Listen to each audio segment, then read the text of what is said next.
முத்து தேவனிடத்திலே வரம் கேட்ட நிகழ்ச்சியை, கவிதையை தேவனிடத்திலே வரம் கேட்கிறார். தேவரிடம் வரம் கேட்டார். அவரே தேவர் இனம்தான், அதனால் தேவரிடத்திலே வரம் கேட்டார். வைரமுத்து தேவரிடத்திலே வரம் கேட்பதிலே ஒன்றும் தவறில்லை. தேவரிடத்திலே வரம் கேட்டிருக்கிறார்.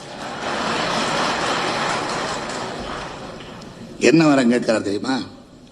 பிறர்க்கு சிந்த கண்ணீர் கொடுங்கள், பிறருக்காக சிந்துவதற்கு எனக்கு கண்ணீர் கொடுங்கள், எமக்கு சிந்த வியர்வை கொடுங்கள். நான் சிந்துவதற்கு எனக்கு வியர்வை கூட, உழைக்கின்ற சக்தி எனக்கு கொடு. அதே நேரத்திலே இரக்க குணத்தை எனக்கு கொடு என்று இறைவனிடத்திலே தேவனிடத்திலே கேட்கின்றார் வரம். இன்னொன்று கேட்கிறார், தாங்க முடிந்த தோல்வி கொடுங்கள், தாங்க முடிந்த தோல்வி கொடுங்கள். தோல்வி வந்தா கூட எடை போட்டு தான் வாங்க,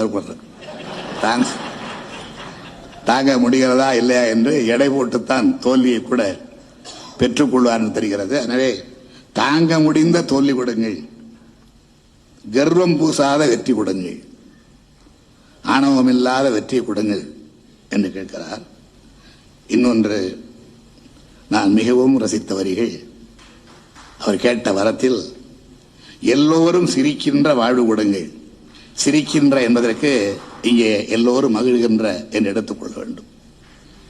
என்னுடைய வாழ்வு எல்லோரும் மகிழ்கின்ற வாழ்வாக இருக்க வேண்டும் என்ற அர்த்தத்தில் எல்லோரும் சிரிக்கின்ற வாழ்வு கொடுங்கள். சில பேருடைய வாழ்வை பார்த்து எல்லாரும் சிரிப்பாங்க. அந்த கருத்தோடு தம்பி எழுதியிருக்க மாட்டார் என்று கருதுகிறேன். எல்லோரும் சிரிக்கின்ற வாழ்வு கொடுங்கள், எதிரியும் அழுகின்ற மரணம் கொடுங்கள். தம்பி, அதைத்தான் நான் யாசிக்கின்றேன் என்பதை